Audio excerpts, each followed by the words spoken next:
I'm Jules. I'm Jason. And we doing Filmographies. Can we keep using that all the time? Yeah. I've been trying to think of something to put in there. Where's the rap? When are we rapping? I don't know, man. Look at my toes. Nobody knows. Yeah. That was pretty good. That was super good. In the year 2000, Marc Forster made his first film. Yeah. 1 year before Monsters Ball. People were like, Halle Berry, you're good. Then this is going to blow your mind if this is true. He shot this movie on a budget of $100,000 US. All the actors and crew worked without pay. I believe it. Why did you get background on this fucking guy and why these people were willing to work with him? Not specifically, but he is married to Catherine Lloyd Burns, who plays Judith in the movie. And Judith... Which one's Judith? The woman with the baby who's got all the freckles. She wanted her to be a godmother and then rescinded the offer. Yeah, the one whose house she goes into? Mm-hmm. I like that lady. She's also credited as one of the writers on this, and in fact, it's her only writing credit as far as I can tell. She's in the movie The Baxter. And I'm like, sure, I'll go with her. And then we get there, and of course, no bananas aren't manufactured. There's Louis! What are you talking about? I kind of want to see Monsters Ball again. Everything put together. The story of a Californian couple expecting a child and their group of friends confronted with the tragedy of a big loss. Obviously a dead baby movie. You see it coming a mile away. And Jules, what do I always say? You don't like dead baby stuff, Jason. I hear that you had to turn off Dr. Sleep because that kid dies in it. And I heard you had to turn off the witch because she's going to grind that little baby. That's exactly what you always say. Yeah. As evidenced by me just saying that. I know. I mean, there must have been some heat or something about this guy. The budget, like I had previously stated, was an estimated $100,000, right? The domestic box office, Canada and United States, $49. $2,963. Sounds about right. The worldwide box office, $2,963? $8,741. So this must have played in South America or something. So, they like... Maybe, it's probably in Europe. Probably went to Cannes, doing German stuff. I don't know, man. I looked at the cast going in. So it turns out, as I was watching this movie, I've seen this movie. I can't believe you've seen this. And I think I only saw this because of Radha Mitchell. That's so funny. I mean, this is totally like World Traveler, where I just could not wrap my head around the fact that you saw this. Like, you saw it. No, like, I feel like I was watching a shit ton of indie movies. You were watching a shit ton of indie movies. It's weird when you veer to the left and I veer to the right. You're seeing something where I'm like, why would somebody watch that? And that is a pretzel. It is. I was going to introduce a new bit where I just eat pretzels. People like that, right? Yeah. That's ASMR? Yeah. Yeah. So, right, director Marc Forster, writer Adam Forgash, who had written The Last New Yorker. Why don't you swallow that fucking pretzel before you... No. I'm not even listening to this, but I am, and it's terrible. Catherine Lloyd Burns was the other writer. And Marc Forster, of course, who wrote, before this, a movie called Loungers. It's about a lounge singer who hires his sister, who suffers from amnesia, to kill their parents. What? He wrote that one? And directed it. Oh, so he has a movie before it. Uh-huh. Okay. So the cast. Megan Mullally. She's far less Megan in this than she becomes. This is regular Megan Mullally not putting on any airs, and then she becomes Karen. Well, that's what I mean. Grace, where she's crazy, and that's not all what she's like. Just typically what she does thereafter. Not really. And then later on, she's in Parks and Recreation as Nick Offerman's. Yeah, that's wife. Real wife, but right. What is her name? Like Kelly too? It's not Kelly. I have no idea. Tammy Swanson too. I like Megan Mullally. At a certain point, I always found her really annoying on Will and Grace, and didn't really watch it. At a certain point, I was like, holy fuck, she's really hot.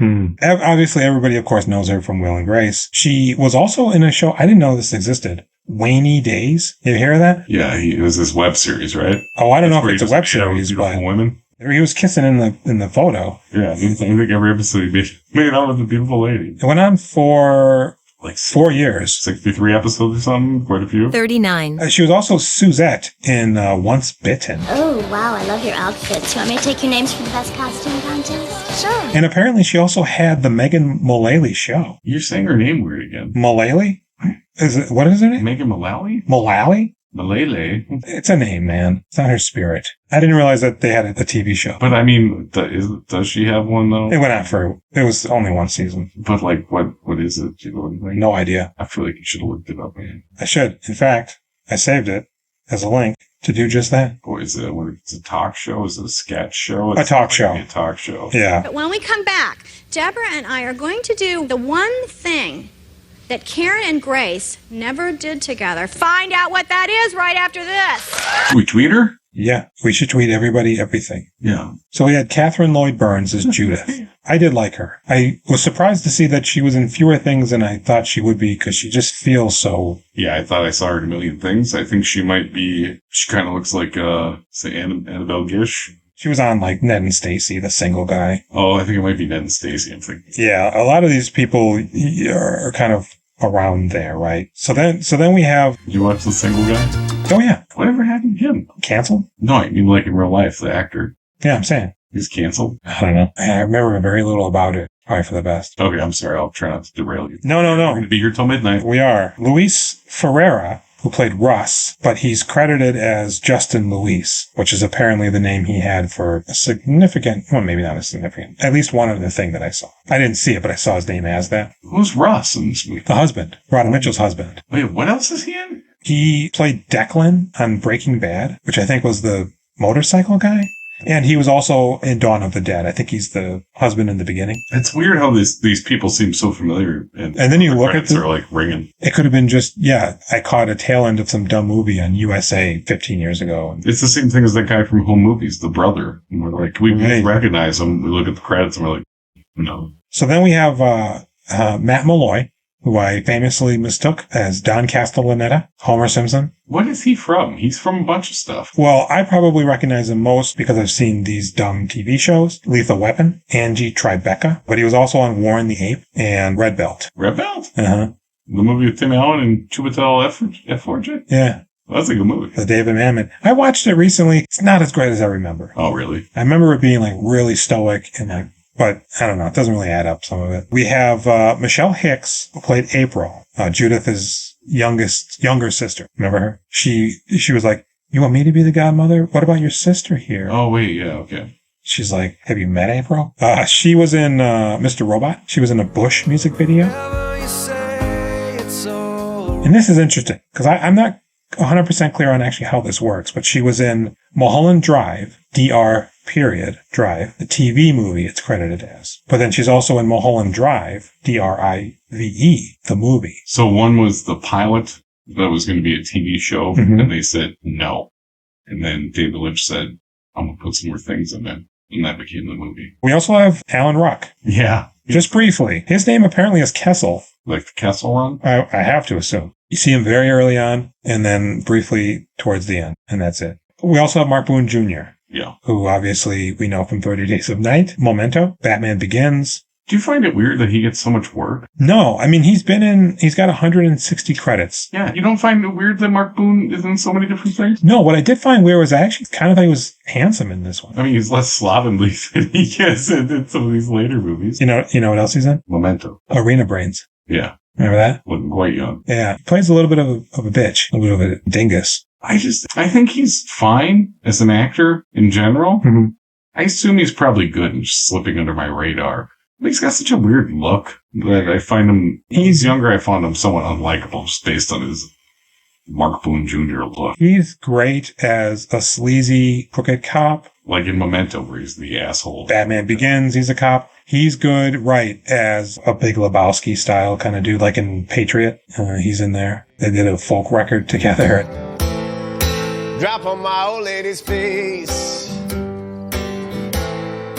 Drop on my old lady's waist. He kept trying to sell his kayak with a hole in it. When you gestured down this kayak, you changed hands, but you always kept one of your hands covering the same portion of the kayak. Did I? Yes. Please remove your hand, sir. I'm not buying this fucking kayak until you move away from that area. They took that show from us. They did. Okay, should we get into the plot? Yeah. 2 hours into the recording. It feels like a high school film. Quality of it, the camera work, some of the staging, like when they're filming the making out in the kitchen through cups or something, a pitcher. I feel like all of his instincts in this movie are wrong. Mm-hmm. That when it's just the floating camera that's following them, it's good. Anytime he's like, look at my fancy shots. You're like, what the fuck are you doing? Yeah, when you are ruining these scenes completely. When he's taking the liberty, because that scene should have just been a 2-shot of them having this moment. Now we're focused on what he's doing, and then he sort of moves over so you can see the man but not her, and it's just like, okay. At times it feels a lot like Tree of Life. In a good way, where you're just observing this. Right. But then other times it's like Chungking Express, where it's quick, rapid cuts, fuzziness to the camera. Yeah. The scene in we're over here now. The storage locker, when she's like freaking out, the lights are going on and off, camera's just like all over the place. And I did like the final shot where it just sort of like washes out into white slowly while she's on the phone and having that final conversation. Thought that was like, okay.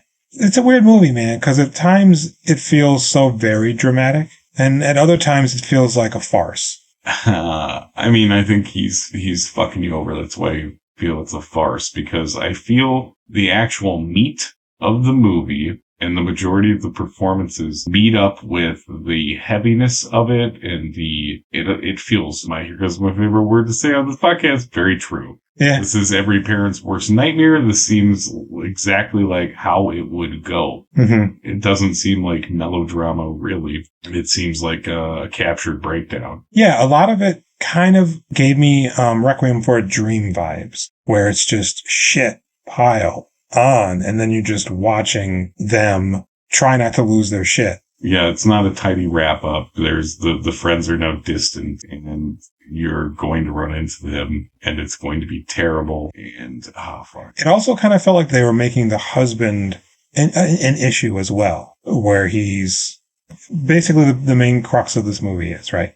They're a young couple. She doesn't work, as far as I can tell.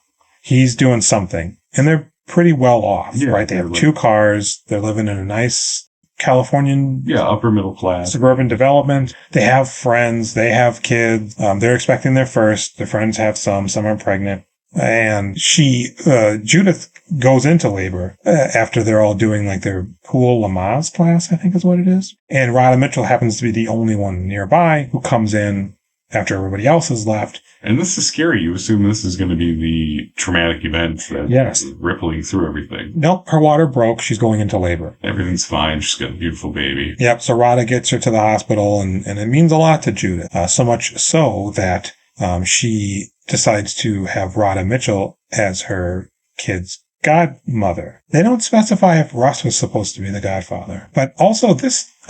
maybe it's just because I didn't come from a traditional kind of familial background. Yeah. It seems like this is just something that they do in movies and TV. The Godfather thing? Yeah. And that it's like a huge honor. And I mean, do your kids have godparents? No, man. Yeah. Barely have parents. Oh! Dude, it's hard to even figure out like emergency contacts. It was Ben for a little while, but I haven't even seen Ben in like a year. And so, no. Her sister lives, less than a mile from us. Oh, is that right? I don't think she's going to be reliable and help. Yeah. We see her once or twice a year. Right. So no, we don't have a godfather. And so she's like, cool. I'd love to do that. Right. And then Radha Mitchell goes into labor. Well, first she goes, is this when she goes to Matt Mullally checks her out and he's like, you're fine. Perfect. Everything's perfect. You think something bad's going to happen. He's like, no, I'm testing you because this is what I do. Is it they're coming home from somewhere, and she keeps having a vision of a hearse driving. Oh, yeah, those weird cuts. She's like hanging out the window, falling asleep, and all of a sudden a hearse comes and almost sideswipes them, and she freaks out. What happened? And she keeps seeing it. So then she's in bed. Russ, he's downstairs having a little phone chat, probably with Mark Boone Jr.'s character. And she's upstairs in bed, and she's just like looking down because she feels something discomforting. It's at this point that I'm assuming she's going to do the hand down, bring up blood on the fingers scene. But it's not. Her water broke. So it takes her forever to get Russ's attention. But they go to the hospital, I thought this was a really good birth scene. This seemed real. This seemed true. I think maybe it was. Right? Jenny said it was the fakest baby belly she's ever seen in her life when Radha Mitchell was walking around in that thing. In the dress? Yeah. Well, I don't know. I don't know how that stuff works. But you don't just get a big belly, right? You do put on weight kind of a bit, but that belly can get pretty crazy.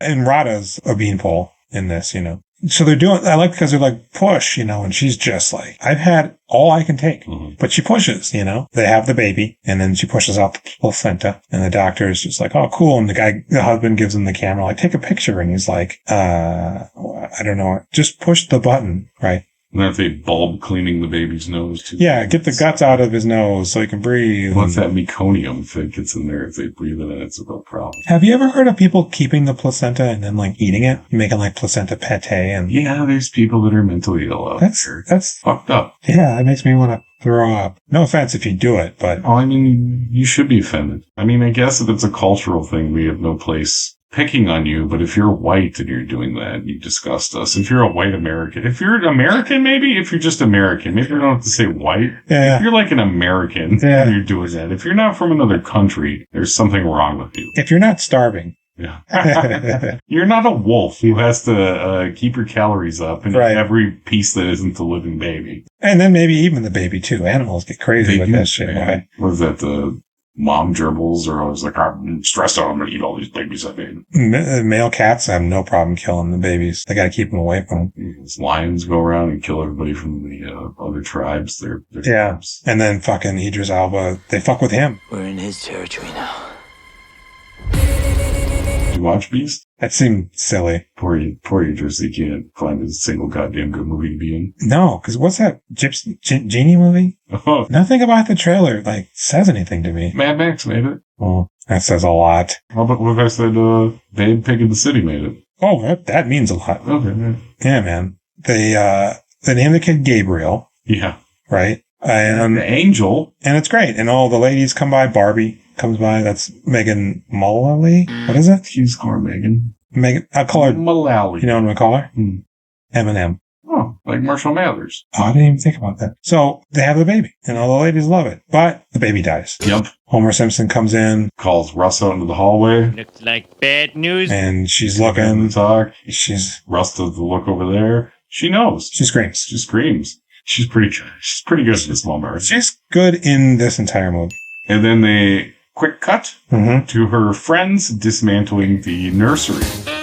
Let me ask you this. Who do you think made that call? I kind of think it must have been Russ, because I don't think that you would do that, because you might need that for part of the grieving process. She needs to come home, and that will help it become real. It's such a bad situation. This is so stupid. And the girls are just there doing it. So that's when the movie kind of feels like a Babadook kind of scary movie. You just see how easy it is for them to excuse their discomfort by saying she's going to be uncomfortable. It's almost instantaneous, you know? Well, I mean, because they have the fresh babies. Sure. I mean... Well, and also, I just don't think I don't think any of their relationships are deep enough to actually support them supporting each other when they really need it. Yeah. It's just, as we see later, it's just all about the pageantry of it all. It isn't even about the kids. You know, they probably tell the kids to shut up and everything, but in front of each other, you know, it's like, I don't know. It is amazing how quickly she becomes an island to herself. Oh, and I'm sorry, we didn't touch on the opening credits. Oh, yeah.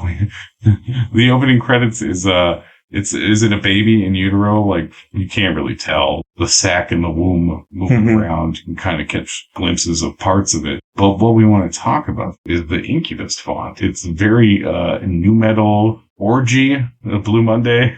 It's unbelievably kind of 1999. And the video itself feels 1999 also. Like, oh man, this is so deep.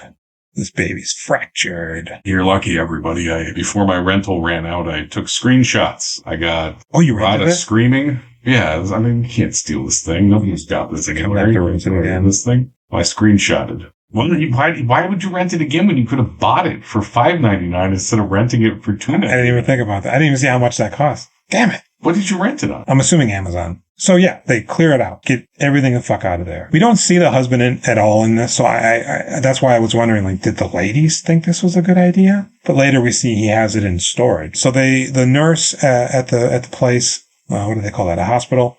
She's like, hey, Radha Mitchell, here's your baby's blanket. I thought you might want this. Who gives it to her? The nurse. That was nice that she gave her the blanket. It was, and it was genuine. She got it, right? Because Homer Simpson, all he does is like give them statistics. Well, no, I mean, nah, dude, I'm Homer Simpson here. You have to break it down and let them know that this awful thing happens. Yes. No, I'm totally with you on that, but it gets to a point where you can tell them, hey, look, this is super common. It's unavoidable. They're not getting Then he's like, 63% of the kids that die are male, and they make up more deaths than blue. And dude, because they people are going to focus on, like, why us? How could this possibly have happened? What really killed our baby? You have to really hammer home that this is a fluke thing that people don't understand. They're not in a place to hear it, though. Well, but somebody has to say it to him. And that's fine. It's just he really kind of goes on and on about it. Oh. And then he even says something to Russ that is a little insensitive, and I don't remember what it is. The best advice I can give is to name the child, bury it, and move on. Russ gives him a look, and he says, "We did name him. You were there." Because he even goes to Radha, "I know how you feel." Really? Homer? Is Bart dead? Or Maggie, probably more because she's a baby? Anyways, that's the end of the movie. I'm so on Matt's side here. And he even says, look, I don't know what to say. So they get home, and, right away Russ is like, we got to get on this funeral. I'm going to get that wrapped up quick. Well, no, I think he feels the need to get moving on grieving. Mm-hmm. It seems like she might be locking into place. He seems more practical. It's only reasonable to assume that she's going to be in the pits for a while. Yeah, you can feel her going. So he's like, I got to take control of this, but also letting her know, we're going to have to do this. We're going to have to do it. We doing dead baby funerals or cremation. She kind of feels, I think this is where she starts to look at him sideways. He even says later, like, I went to a travel agent, which is kind of quaint, right? Now I would just go to Hotwire. And so she's like, why? What? It's like, I think maybe we should go to Aruba. Well, I hope you have fun in Aruba. You go, Russ. How about that? Get the fuck out of here. My mom doesn't even love me and won't come visit me. Yeah, that's another thing throughout the movie. A real cunt. You think she's like an actor? Oh, like for her work? She seems famous. Why do you think that? Well, because she's always like, people are calling me and I got to do this thing. And I got to just be a busy professional, but she's an asshole piece of shit. She doesn't give a fuck about her daughter. She feels like an actor to me. Okay. That's what she... Could be correct. Who knows, man? Do you want to tweet Mark? I do not. Unless we can... Are we not doing the tweet joke get anymore? The Incubus font in the tweet. We could... Really catch his eye. We're going to have to make it on paper, take a picture of it, and send it to him. You know what we should do? We should cut out letters from various different magazines, and as a joke, make it seem like, we kidnapped somebody or whatever, and... Radha? And mail it to him. Asking for money, too. Just for a joke. Okay, that's a good idea. I like where you're coming from. Mm-hmm. And then by doing that, we will get the information we're looking for. Then we can sit down and be like, hey, that was all a joke. Let's ask questions about your movie. I already forgot what the question is. Right. But... Why am I under arrest? What's going on? Right. Yeah. So she's now isolated because the gals are sitting there talking while they're doing laundry. Like, oh my God, Becky. Look at her butt. We probably shouldn't invite her to, what do they call it? Briss. I was going to say the Chris. Oh, it might be the christening. Baptism. Christening, that is maybe a baptism. Christening sounds like an evil movie. So they're like, hey, this is going to be uncomfortable for her. Let's isolate her. Let's never talk to her again. Yeah. Have you called her? Girl, I can't. What would I even say? I'm so sorry for your loss. I'm here for you if you need me. Yep. I love you. Yep. She goes, what can I possibly say? So they're really justifying just cutting her loose. And they do. Maybe the best thing for her is to have some time. Do you know what I mean? She calls a few times, nobody really wants to do anything. And so she's starting to trip, She's, her breasts are milking. Yeah. What do they call that? Lactating? Expressing milk from her ducts. She is. You'd think she'd maybe just pump just to flush the tubes, But so then, and pretty much she just goes to Judith's, right? For some reason. Did she not? No, she has to have run into her in the store. Oh, no, you're right. She's picking up photos. No, she's not. She's grocery shopping. She finally gets herself out of the house and is grocery shopping. And the photo guy says, hey. Pictures are ready. As she's leaving. Yeah, right. Got your picture. What picture? Oh. And then Judith bumps into her, but doesn't even recognize her. Hi. How are you? How fucking sad is that, though, that she got those pictures? Oh, pretty sad. Well, here's your baby when it was alive. Then the 24 hours it was alive, here's the pictures of you guys happy as a family. We don't see a lot of the husband for a good portion of this movie. Right. Until he comes back. Because he's still going to work, man. Oh, yeah, big time. He's probably thrown himself into it pretty hard. So his wife doesn't really like him right now either. It's a bad situation it is. all around. They needed God, I think. Yeah, no, they just maybe need a grief counselor. So she starts to interact slightly. Do you want people to fucking tell you everything happens for a reason? Your baby's an angel up in heaven with God right now. And all your family, it's all together. I wouldn't want to hear that shit. Ultimately, she goes to Judith. This is crazy. Just to fucking get out of the house and just pop over. Mm-hmm. And it seems like the kind of relationship that they had where you could just walk into their house. Yep. So she does. And she also says she didn't want to wake the baby by ringing the doorbell. So she goes in and she hears the baby, finds the baby, picks up the baby, starts nuzzling? What do they call it? Cradling. But also like rubbing her face on its head and shit. And Judith comes in and she's freaked. Doing? Who are you? Oh, it's Radha Mitchell. What are you doing here? What are you, keep saying? What are you doing here? And Radha's just breaking down. I think you should go. She's like doing the kind of thing where you're crying, but you're just sucking in instead of actually like crying. And she, why? And so Radha Mitchell leaves, and now it's like a fever dream. Shit's all fucking messed up. That's when she gets the great idea to go look at the baby's body. Yeah, so she's like, I want a second opinion. Russ is like, no. And so she gets a second opinion. She goes to talk to the dude. He's a real aloof character, but he's not. Actually, I liked him. And he's just like, just die. I mean, it just happens. And she's just like, I want to see him. The guy's like, I don't think you do.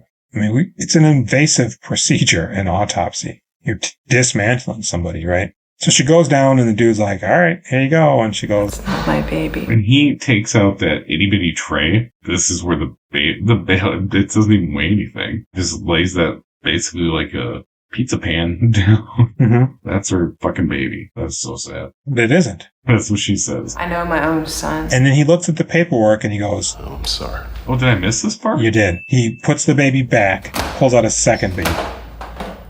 What the fuck? I missed this? Pulls the thing back, and she's like, that's not my baby. And at this point, he's like looking at the paper, and he's like, it is. I swear that happens. I don't remember this at all. And so she leaves, and, eventually she goes to... Does she go to the baby store first or the storage unit first? The storage unit, because the baby store thing is pretty much right towards the end. Because she goes to Russ, where is all of the shit? And he goes, it's in storage. She goes to the storage unit by herself and with him, correct?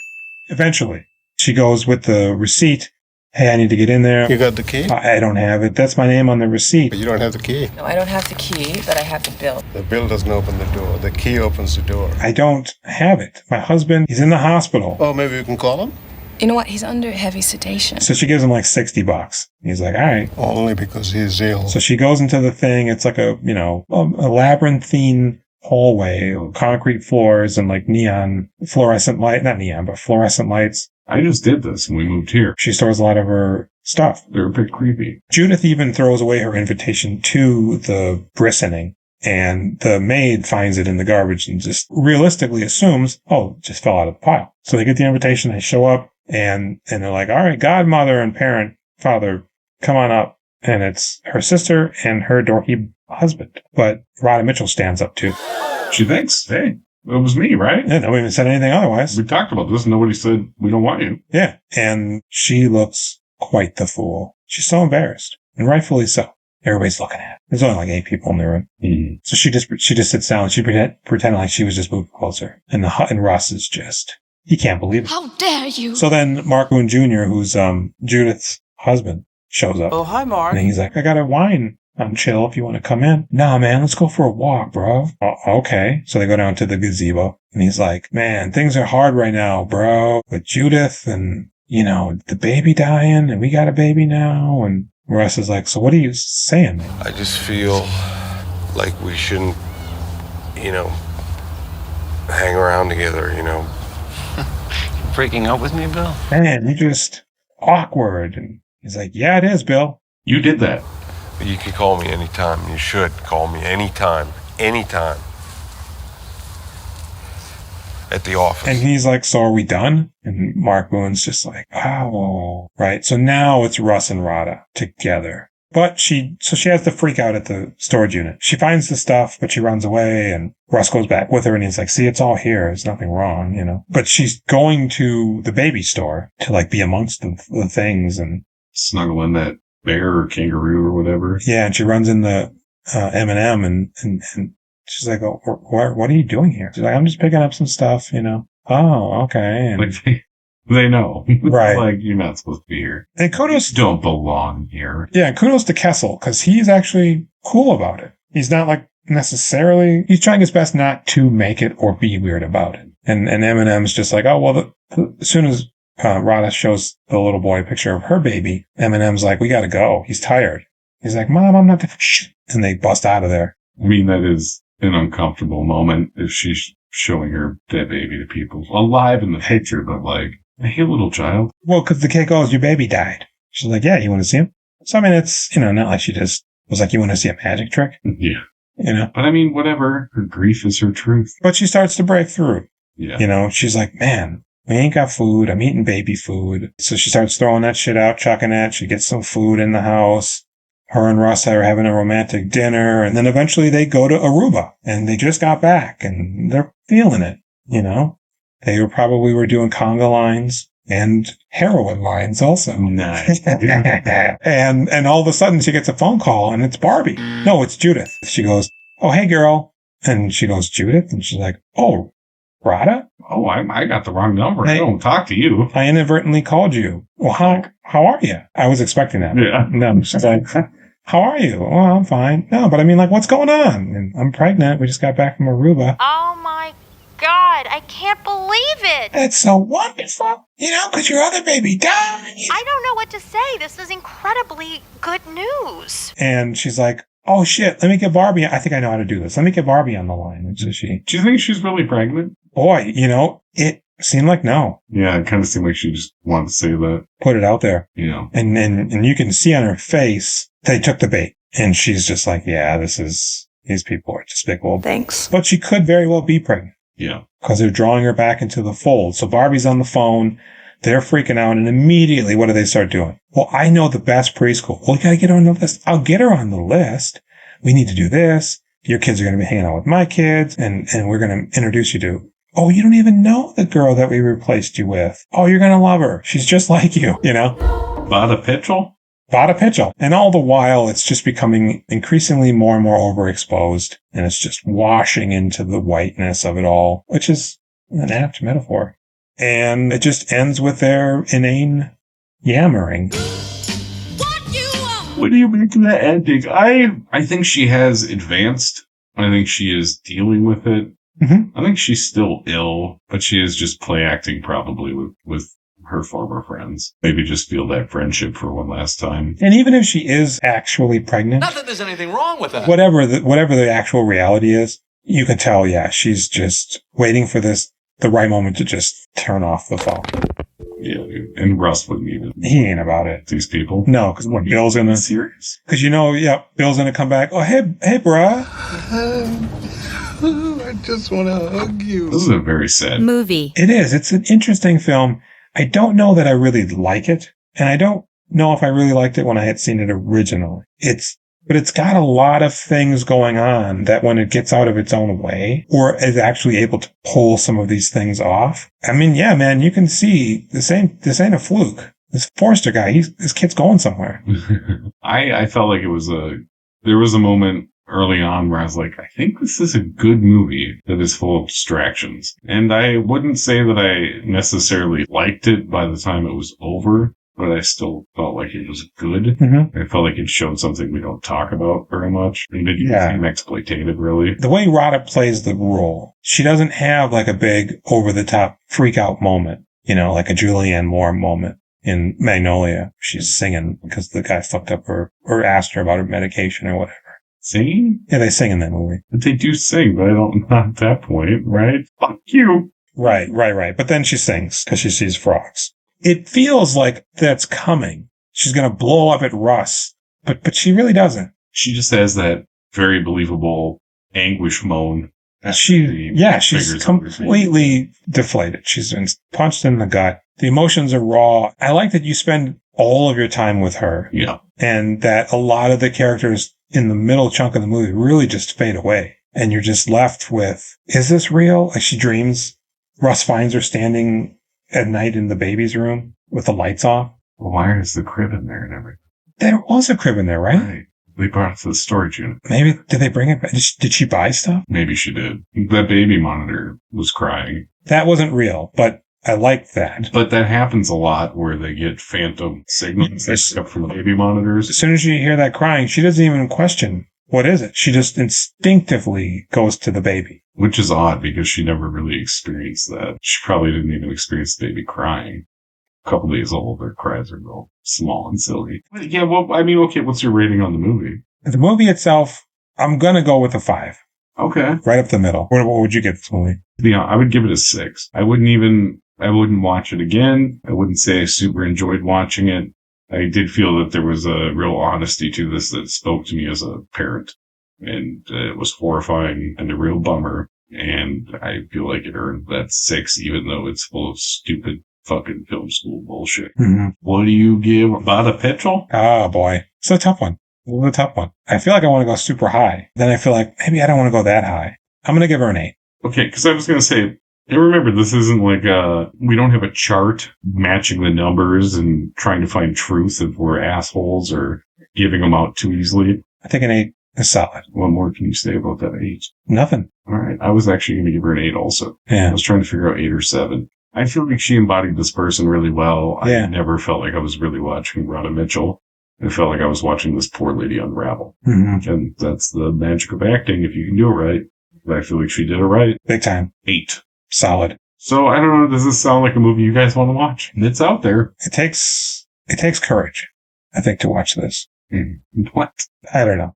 We got Instagram, we got Twitter, we got Reddit, we got Facebook. Most of those are We Doing Filmographies. One of them is Do Filmographies. You can email us at wedoingfilmographies@gmail.com. Mm-hmm. You can call that hotline. 763-634-1897. Yeah, I will be back next week with Pitch Black. Yeah. Vin Diesel. Been waiting for this one. Radha Mitchell. Keith David, who I completely forgot about being in this. Yeah. And a number of other Australian actors. Oh, we're going to do the voices. Yeah. Cole Hauser. Yeah. He's American. Dust storms. Rain. You're right. Sun. Guess what? They're lining up. Total darkness. Total darkness. What happens when there's total darkness? It gets pitch black. I've been Jason. I've been Jules. Arrivederci, baby.